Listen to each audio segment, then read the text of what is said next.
It's me again. This is becoming a habit.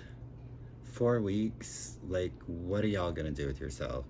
And from this video, you'll realize I am struggling for content. So I wish I had more time to think about it. So I'm gonna ask a favor before I get into this video. If you guys have anything you want to see, any of the albums that you maybe want me to talk more about, or maybe artists that you think I might have that I haven't talked about in the past, or just maybe want me to elaborate, or just give me some ideas, and that would be awesome, because I also want to create content that my viewers enjoy. So, of course, ultimately, I want to enjoy what I'm talking about, but I want you to enjoy listening. So, thanks for being here again.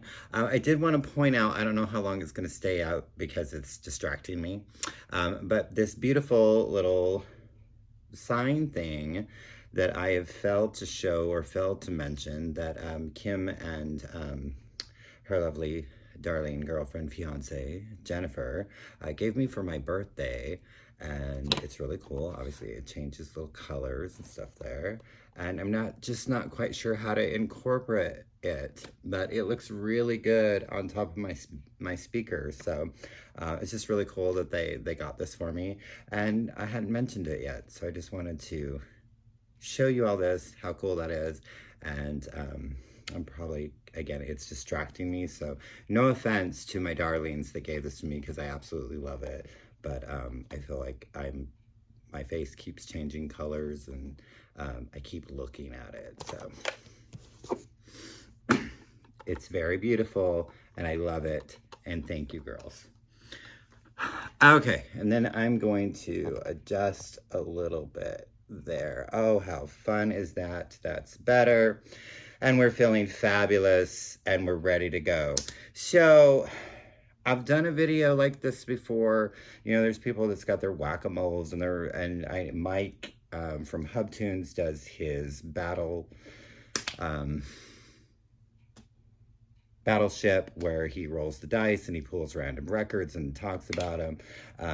Brian from Infomamic Robot, I don't know how to say that first word. I'm just not good with embryonic. Is that what it is? But yes, Brian. And he's done this where in Discogs, you can actually go into your catalog or your discography, your collection, and you can shake your phone and it'll give you a random record. So I did that 10 times, pulled 10 random records, and I'm going to talk to you about those 10 random records. So here we go. Yeah, see, content. I need I need to come up with some good ideas, but this will get you a video, give me something to do, rather than just watch television. And yeah, so the first one, Shake It, Shake It, Shake It. It's like, I don't know that I've really talked to her about her much. I've showed her albums a couple times. But yes, that would be Adele. This is her second album, 21. And she lost me a little bit on 25, and then completely lost me on Thursday, 30. I like one song off of that record, and I've played it once. I have it because I want all of her albums. I think she's amazing. I think she has a brilliant voice. Her first 19, her first album, is my favorite and probably will always be my favorite. It's got Hometown Glory on it, and that just reminds me so much. But we're talking about 21, and this is the one. Rolling in the Deep was the first single on that. And I remember when I heard that song, I was just like, wow, this is how I'm feeling at this moment. And then Rumor Has It was another single, Set Fire to the Rain. And she covered The Cure's Love Song on this record. And I think it's a beautiful cover. And what I thought was so brilliant about Adele at that time is that, you know, previously on her first album, she did a cover of Bob Dylan's To Make You Feel My Love, and it kind of seemed that it might be a trend, but I don't believe there was a cover on her third record. But it's been a while since I've listened to 25. So and then it closes with Someone Like You. But her cover of Love Song is just absolutely gorgeous, and I just thought that was really, this isn't an artist that you would think that would be into The Cure, and I guess apparently she was a total goth head when she was a teenager, so just kind of makes sense. The second album that came up on random, it's a compilation, it's best of, but interestingly enough, this was the first thing I ever owned by Orchestral Maneuvers in the Dark. This is their 1988 compilation, the best of OD. I'm ODing on the best of OMD, okay? Fantastic collection. There's they have Souvenirs, which came out a few years ago, which is like a 3 or 4 album set, which just really does their whole collection or their whole discography or catalog, whatever you want to say. I'm not talking very well. Maybe I should just scrap that. Now I continue on, pushing forward. So Electricity, obviously, I believe that was their first single. I felt like it was Enola Gay or Messages, but maybe it was Electricity, because I feel like this is in chronological order.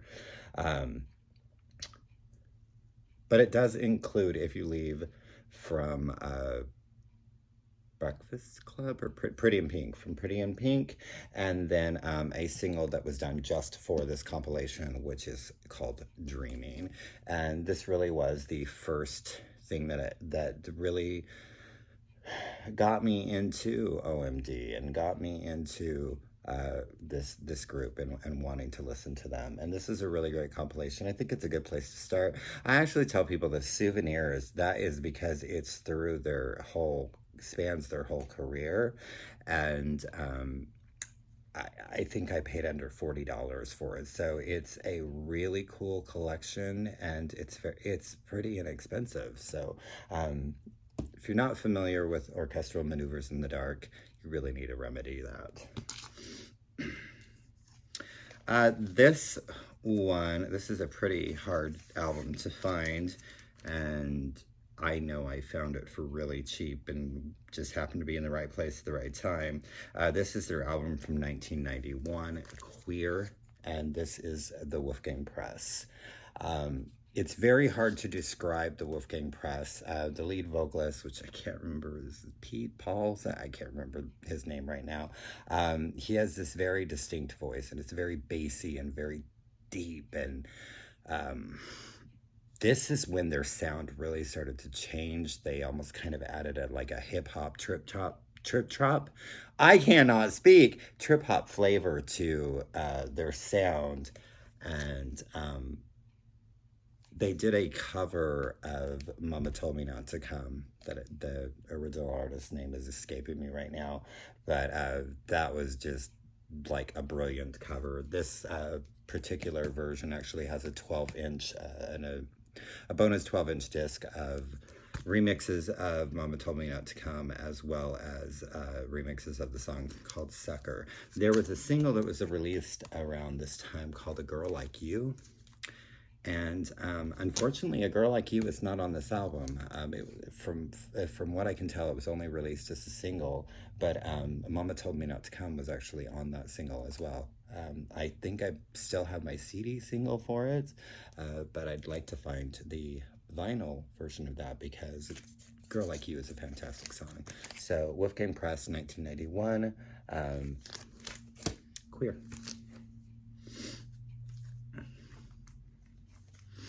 This is a band that I don't ever hear anybody talk about. They only had 2 albums. They disbanded in 1991, I believe. Lead vocalist, Michael Persch, I believe is his name. The Rhythm Corps, or excuse me, just Rhythm Corps, and this is Common Ground. The first single was the title track called Common Ground. I just remember his hair and like how long, and he's kind of balding there. And I saw the video on MTV when it came out. It's the only hit they ever had, and I think it maybe barely broke the top 100, but just kind of a, alternative band at the time. I believe they're from Detroit, Michigan, and like I said, 2 records, and we never heard from them ever again. This is actually a pretty good album, and I was kind of glad it popped up, because I'm like, you know what? I haven't listened to this in a really long time, and I really love the song Common Ground. It's obviously why I purchased this. So. Probably my favorite album by them. This is from 1966, and this is When We Are Still Just the Supremes, not Diana Ross and the Supremes, and this is I Hear a Symphony. Of course, the title track I hear is Symphony. This has got their cover of the Beatles' Yesterday, Unchained Melody, My World is Empty Without You. Me and my friends decided that we were going to make our own little parody of My World is Empty Without You, and for some reason our world was empty without Excedrin, because it, you know, it helps your headaches, and my world is empty without Excedrin. Wonderful, Wonderful, which that's from, I think, the musical Carousel. Yeah. Supremes. I Hear a Symphony. This is their 1986 release. This is their fourth album, I believe. This is Depeche Mode with Black Celebration. This is actually my German pressing. This is a direct metal mastering. You can see that right there. Pull this out. It is also on gray vinyl. What's interesting about this is I have the misprint on the label. I'm not sure if you're going to be able to see that there, but for Dressed in Black, it actually says Dressed is Black. Does not say that on the cover, but it does say that on the vinyl. So I always thought that that was kind of cool and kind of interesting that I had a misprint copy of this. I'm not sure if the reissues have it, but the original covers did have the embossed symbols on them, so you can actually feel that. It does have that, which is pretty cool. I don't remember how I acquired this. I probably got it on eBay. I've had it for so long, I just can't remember. But I'm pretty sure I paid under $10 for this, but I'm really happy to have this particular version of this album. This was a big one. This was a big deal. I want to say Music for the Masses is probably the first album I owned by Depeche Mode. I did have the compilation Catching Up With, and that was the first thing I actually ever owned by Depeche Mode. But this is also, I believe the US version actually has Not Tonight on it, and this particular copy or pressing does not, and neither did the UK. I think it was later put on the US version, and I'm not sure if it is on the remastered or not. Question of Time, Stripped. So good. Let me see you stripped down to the bone. Here's the House. Dressed in Black is probably my favorite song off of this. New Dress is pretty good, you know, because Princess Di is wearing a new dress. That's a really great one. That's what the album closes out with, but Dressed in Black, I'm Stripped. Of course, Question of Lust. We got Question of Time. It's just good. It's just such a really, really stellar album of theirs. Going completely off center here, or off out of, this is a soundtrack. This is a soundtrack from 1963. Walt Disney Presents Summer Magic, starring Burl Ives and Haley Mills. This is a movie that I watched probably 7 billion times growing up. The family moves to the little yellow house and wherever the hell it was. But, what's her name? Maureen? Maureen, no. It's Dorothy McGuire was the mother. Pink of Perfection. Beautiful, Beautiful, Beautiful Beulah. Summer Magic, title song. The Ugly Bug Ball, sung by Burl Ives. I just have so many fond memories of this movie and the music from it. My mother and I we watched this so much. So I can't watch this movie or hear the songs from this without just having memories flood in of my mother. And so I'm very thankful for that. From 1985, this was their second album, and this is Sade with Promise. I love that I still have, you know, my hype sticker. I don't know what record store this came from. It looks to me almost maybe like Sam Goody. Is It a Crime? Never As Good as the First Time. The Sweetest Taboo. You give me the sweetest taboo. Sade, one of my favorite bands. Sade Adu, one of my favorite human beings. She's not only physically beautiful, but her voice is just unlike anything. It's a look at my phone. My reflection on the record is not lovely. No, it's not. And then I wrote you a song, but yeah, Sade. So the last one that I shook and this album came up. This is from 1990. They only released 3 albums, I believe.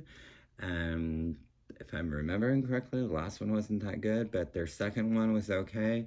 Very hard to find, but this is Anything Box, and this is Peace. Anything Box had a huge hit with the song Living in Oblivion. If anybody knows any song by Anything Box, that'll probably be the song that you know. Their most overplayed song, but again, it's the only hit they had. I think this entire record is a hit. There's not a bad track on it. Very, you know, synth pop, very reminiscent of, you know, maybe even some Dream Academy in there. Definitely Depeche Mode, Erasure, kind of that kind of fluidity, I know. But Jubilation was and Kiss of Life were also singles. They just did not do as well as Living in Oblivion. But this is such a good record. I Felt the Pain is one that I really, really, really love. Lady in Waiting, Since the Night I Left You. You'll be my lady. Since the night I left you, since the night. What is the fucking rest of the lyrics? My lady in waiting. In just one day. Hypocrites, we are hypocrites. And then I cannot remember, does it tell me? Okay, Dania Morales is the female vocalist, and I don't believe she made it past the first record, but she does sing the last song on this, All These Days Undone. And it's just very simple melody, and yeah, it's so good. There you have it. My 10 random records. Thank you for continuing to watch. Of course, make sure you put little comments in there. Like, subscribe. Check me out on Instagram if you'd like. Kreggers, Kreggers. And I'll be shouting out to y'all soon. So, thanking you.